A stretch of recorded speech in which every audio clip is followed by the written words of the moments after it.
un plaisir de vous retrouver sur les www.gms.sn dans cette édition, le sommaire.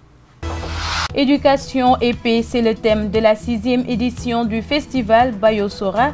Un tour d'horizon a été fait par l'historien Noura Cissé autour d'une conférence qui a réuni plusieurs acteurs engagés dans le processus de paix. Les magistrats de la Cour d'appel de Ziguinchor à l'école du processus électoral, l'UMS a choisi Ziguinchor pour boucler toute une série de renforcements de capacité de ses membres en vue de leur participation qualitative aux élections. Et ouf de soulagement chez les populations de Djibok, ce quartier de la commune de Ziguinchor va étrenner son poste de santé le 22 janvier prochain. L'occasion pour ces dernières de réclamer plus d'infrastructures sociales de base. Dans cette édition, vous aurez l'actualité internationale. C'est tout pour le sommaire, le développement. Bienvenue et merci de vous informer sur gms.sn. Je le disais dans les titres, passer en revue les différentes étapes du processus électoral en mettant l'accent sur les aspects pratiques de leur mission. Voilà l'objectif poursuivi par l'Union des magistrats du Sénégal qui, en partenariat avec l'USAID, a admis plusieurs de ses membres à l'école du processus électoral. Ziguinchor est la dernière étape de cette série de formations dont l'importance est soulignée ici par Maître Souleymane Teliko, le président de l'UMS, au micro de Cheikh Tidiane Cissé et Daouda Sambou. Vous savez, à la veille de chaque scrutin, tous les organes impliqués dans le processus électoral tiennent des sessions de formation au profit de leurs membres. Que ce soit la justice à travers la Commission nationale de recensement des votes, que ce soit le CNRA, la Sénat ou même le ministère de l'Intérieur. Cette fois-ci, la nouveauté, c'est que l'UMS a décidé de venir en appui à la Commission nationale en tenant des sessions de formation suffisamment tôt et avec un format nouveau axé sur les aspects pratiques, pour que les magistrats qui sont impliqués dans le processus électoral puissent être suffisamment outillés pour remplir correctement leur mission. Et le projet comporte deux volets. Un volet renforcement de capacité, comme je l'ai dit, à travers les sessions de formation, et un autre volet appui logistique, destiné à renforcer la capacité d'intervention des juridictions. Donc, toutes les juridictions impliquées dans le processus électoral, et en particulier les tribunaux d'instance, recevront du matériel composé, entre autres, de photocopieuses, d'imprimantes, de scanners. Et tout ce matériel-là est destiné à renforcer l'efficacité dans le processus électoral. L'UMS s'adresse d'abord, avant tout, aux magistrats, puisque c'est une association de magistrats. Et notre objectif aujourd'hui, c'est qu'à l'issue du scrutin, tout le monde puisse témoigner, comme le Premier président l'a dit tout à l'heure, que la justice, à travers les cours et tribunaux, s'est remplie, s'est acquittée correctement de sa mission. C'est ça notre objectif premier, puisqu'il y va aussi de la crédibilité de la justice. À Djibok, les populations vivent une terrible insuffisance d'infrastructures diverses. Les habitants de ce quartier lancent un appel à la mairie afin qu'elle leur vienne en aide. Dans ce sens, un espoir qui repose bien sur le Promoville lancé récemment par le gouvernement du Sénégal. Le reportage est signé Boubacar Sambou. Djibok fait partie des quartiers les moins lotis de Ziguinchor, situé à la périphérie sud-est de la ville. Cette localité manque presque de tout. D'où l'appel de Mamadou Talibé Diallo. Les écoles primaires qui sont là n'ont pas de clôture. Et également, je pense qu'avec l'indulgence du maire et sa générosité, je pense que ces écoles-là peuvent aussi trouver une clôture. Les routes qui devraient pouvoir sortir et aussi arriver peut-être à avoir un goudron qui va traverser carrément Djibok, ça permettra vraiment d'abréger tous ces problèmes-là. L'urgence est là pour un Djibok qui manque d'éclairage et d'addiction en eau. Nous avons le réseau d'eau, mais qui ne couvre pas complètement. Il y a des parties où le réseau n'est pas encore arrivé. Donc nous pensons également avec aujourd'hui ce poste de santé et l'ensemble des autres coins de Djibok pourront peut-être voir que leur problème être résolu. Il y a des problèmes dans Djibok. D'abord, il y a le problème de l'électrification.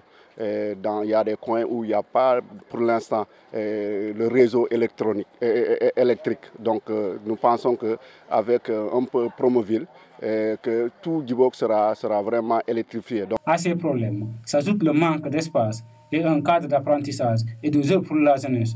Mais au-delà de cela aussi, nous avons des difficultés de jeunesse parce qu'on n'a pas d'espace vraiment viable où les jeunes peuvent au moins se mouvoir, où les jeunes peuvent se retrouver pour pouvoir vraiment travailler. Parce que nous avons des espaces mais qui ne sont pas encore viables. Donc nous pensons qu'avec aussi le programme de Promoville, pourquoi pas dans le cadre de la responsabilité sociétale, qu'ils pensent vraiment à mettre un foyer dans le quartier de Djibok. Soucieux de l'avenir de leur quartier, les jeunes comptent apprendre à bras le corps le développement de leur localité. Ils espèrent un jour bénéficier du programme de promotion de ville, Promoville, lancé par l'État du Sénégal. Parlons éducation dans cette édition. Le comité régional de pilotage du projet d'appui à l'éducation de base en Casamance a procédé ce jeudi à l'évaluation de la mise en œuvre de ces différentes composantes. Une rencontre qui a tenu toutes ses promesses et qui a permis aux acteurs d'identifier les priorités pour 2019. Seydou Sané, le coordonnateur du PAEPCA, que je vous propose d'écouter. Dans le cadre de l'amélioration de la qualité des apprentissages, nous avons connu un franc succès.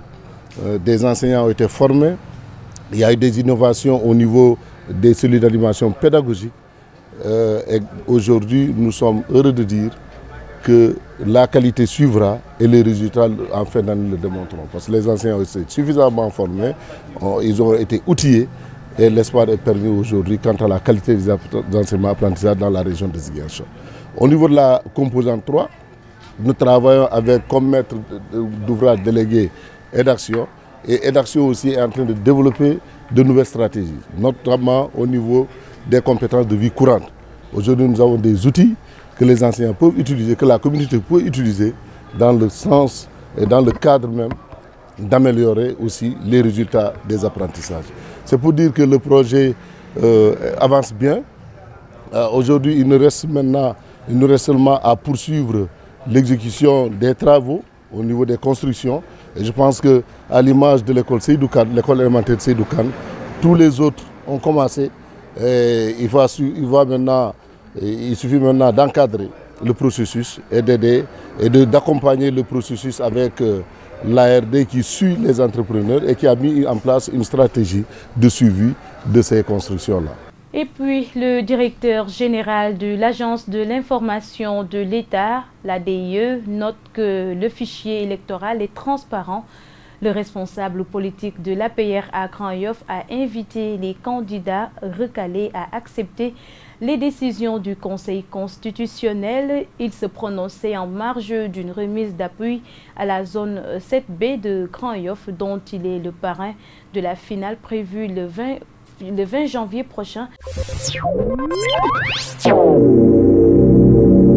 Cap sur Bignona à présent, où les femmes de Benno Bokk Yakaar ont exprimé leur vœu de bénéficier de financements comme leurs camarades des autres localités du pays. Elles ont profité de leur rencontre départementale tenue jeudi. Leur sollicitation n'est pas tombée dans l'oreille d'un sourd car le conseiller personnel du président de la République leur a donné une réponse réconfortante. Nous écoutons le ministre Abdoulaye Badji au micro de Lamine Badiane.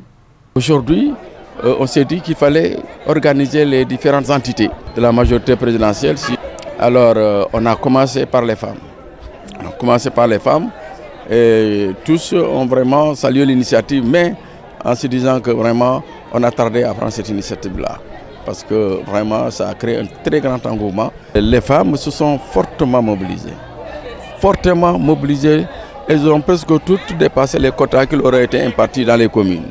J'ai raison de dire qu'elles voient souvent, au niveau des médias, des télévisions, vraiment dans d'autres localités de ce pays, les femmes vraiment recevoir des financements, etc.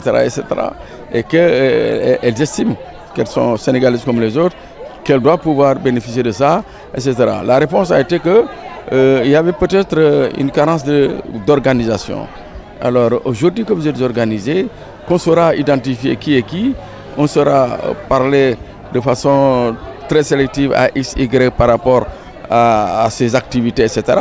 Je crois que des projets pourront être très rapidement élaborés et cela pourra permettre que vous ayez des financements comme les autres. Ce n'est pas chose difficile, le plus difficile c'était que vous soyez organisés et cela est fait aujourd'hui. Et la suite, je pense que pourra le régler assez facilement. Le festival Bayosora a démarré ce jeudi 17 janvier sa 6e édition dans la Maison de la Paix, Éducation et Paix est le thème général de la conférence annuelle animée par le professeur Noura Cissé et son collègue Adam Diouf, occasion saisie par les conférenciers pour revenir sur le sens de l'éducation et de la paix dans la société.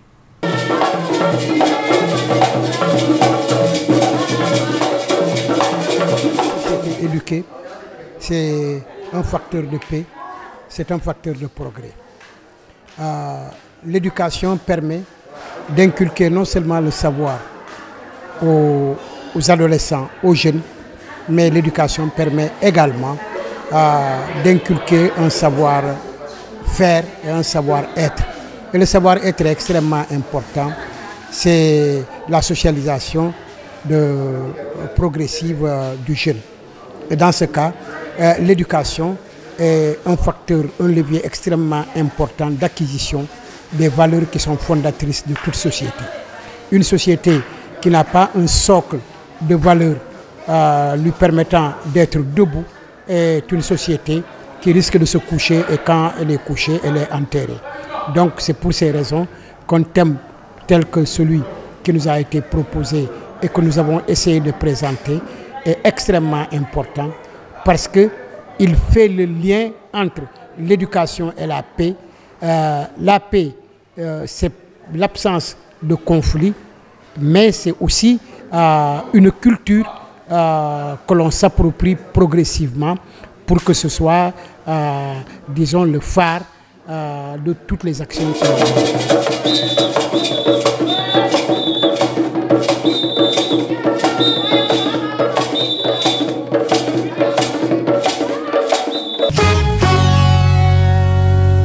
L'actualité hors de nos frontières, il est présenté en bref et en images. En République démocratique du Congo, le président de la Commission de l'Union africaine, Moussa Faki Mohamed, a reconnu jeudi que des doutes sérieux pesaient sur le résultat de l'élection présidentielle du 30 décembre en République démocratique du Congo. Le président de la Commission de l'Union africaine, Moussa Faki Mohamed, a reconnu jeudi que des doutes sérieux peser sur le résultat de l'élection présidentielle du 30 décembre en République démocratique du Congo. Au Zimbabwe, l'Association des médecins pour les droits de l'homme ont fait état de 68 personnes prises en charge pour des blessures, dont certains par balle, lors des manifestations contre l'augmentation du prix des carburants. Pour l'instant, on ignore le nombre de personnes tuées à l'issue de ces manifestations contre l'augmentation du prix des carburants. Le ministre de la Sécurité a annoncé mercredi l'arrestation de plus de 600 personnes. Une dizaine d'entre elles ont comparu mercredi et jeudi devant un tribunal à Harare pour violence publique.